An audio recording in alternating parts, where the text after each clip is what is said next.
नमस्कार, आपके साथ मैं हूं अंकिता। भीषण सर्दी में भी राजधानी पटना का पारा हाई है। यहाँ के दो आईएएस अधिकारी आपस में ही भिड़ गए हैं। बिहार में शिक्षा विभाग के अपर मुख्य सचिव के पाठक और डीएम चंद्रशेखर सिंह के बीच क्या है टकरार की वजह, बताएंगे इस वीडियो में।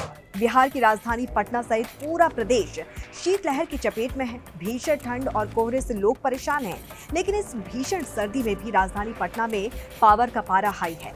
पटना डीएम और शिक्षा विभाग के बीच लेटर वॉर चल रहा है। स्कूल खोलने के सवाल पर दोनों आमने सामने हैं। हाल ही में छुट्टी से लौटे आईएएस के पाठक ने स्कूलों में छुट्टियों का मुद्दा उठा दिया है। दरअसल कड़ाके की सर्दी को देखते हुए पटना डीएम ने स्कूल बंद करने का आदेश दिया था।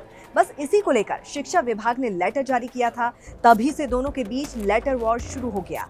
बिहार शिक्षा विभाग में अपर मुख्य सचिव के पाठक और पटना डीएम चंद्रशेखर सिंह के बीच तकरार बढ़ती दिख रही है।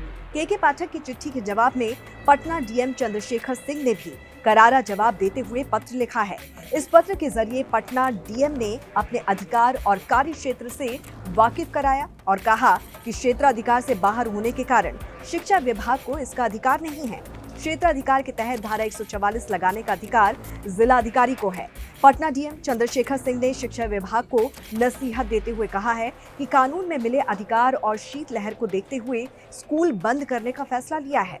तो वहीं उन्होंने आगे ये भी कहा कि धारा 144 लगाने का फैसला डीएम का है। दंड प्रक्रिया संहिता 1973 की धारा 144 में उन्हें ये शक्तियां मिली हुई हैं। इसके तहत शिक्षा विभाग से अनुमति लेने का कोई प्रावधान नहीं है। उन्होंने कहा कि अगर इस पूरे मामले पर शिक्षा विभाग को जरूरत हो तो कानूनी राय ले सकते हैं।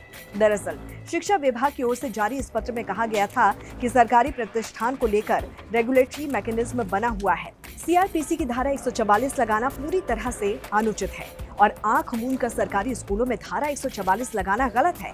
अगर स्कूल बंद करना जरूरी था तो आपको शिक्षा विभाग से अनुरोध करना चाहिए था। उन्होंने सवाल उठाया कि शीतलहर में सिर्फ बच्चों की सेहत पर कैसे असर पड़ता है, बुजुर्ग बीमार लोगों की सेहत पर भी तो इसका असर पड़ता है। दुकानों, पार्क, मॉल में बच्चे जा रहे हैं, उसके लिए आपने धारा 144 लगाया क्या? मुख्यमंत्री नीतीश कुमार ने जब से अपर मुख्य सचिव के पाठक को बिहार में शिक्षा विभाग को संभालने की जिम्मेदारी सौंपी है, तभी से वो लगातार सुर्खियों में हैं।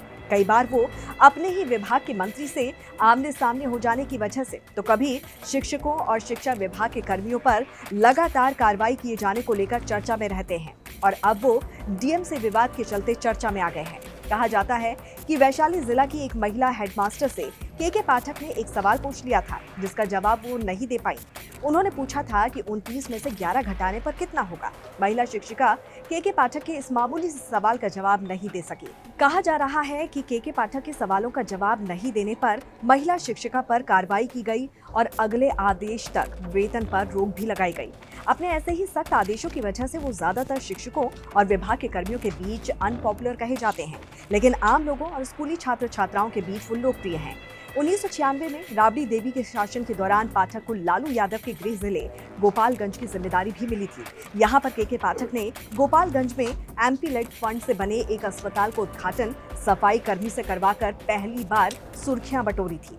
ये फंड गोपालगंज के सांसद और राबड़ी देवी के भाई साधु यादव ने मुहैया करवाया था। तब के पाठक के इस कदम से खूब बवाल मचा था। इतना ही नहीं, के पाठक पूर्व मुख्यमंत्री लालू प्रसाद यादव, पूर्व सांसद रघुनाथ झा और मुख्यमंत्री नीतीश कुमार की भी मुश्किलें बढ़ा चुके हैं। बहरहाल 2015 में सनकी कहने पर पूर्व डिप्टी सीएम सुशील मोदी को पाठक ने लीगल नोटिस तक भेज दिया था।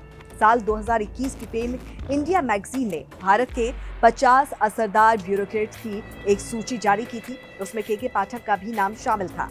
केशव कुमार पाठक और के पाठक 1990 बैच के आईएएस अधिकारी हैं। 1968 में उनका जन्म हुआ और शुरुआती पढ़ाई यूपी से हुई। के पाठक की पहली नियुक्ति 1990 में कटिहार में हुई थी। अब देखना होगा कि बिहार में पारा बढ़ा रहा लेटर वॉर कहां तक जाके थमेगा। तो इस पर आपकी क्या राय है, जरूर बताइए। जुड़े रहिए जनभावना टाइम्स के साथ। नमस्कार।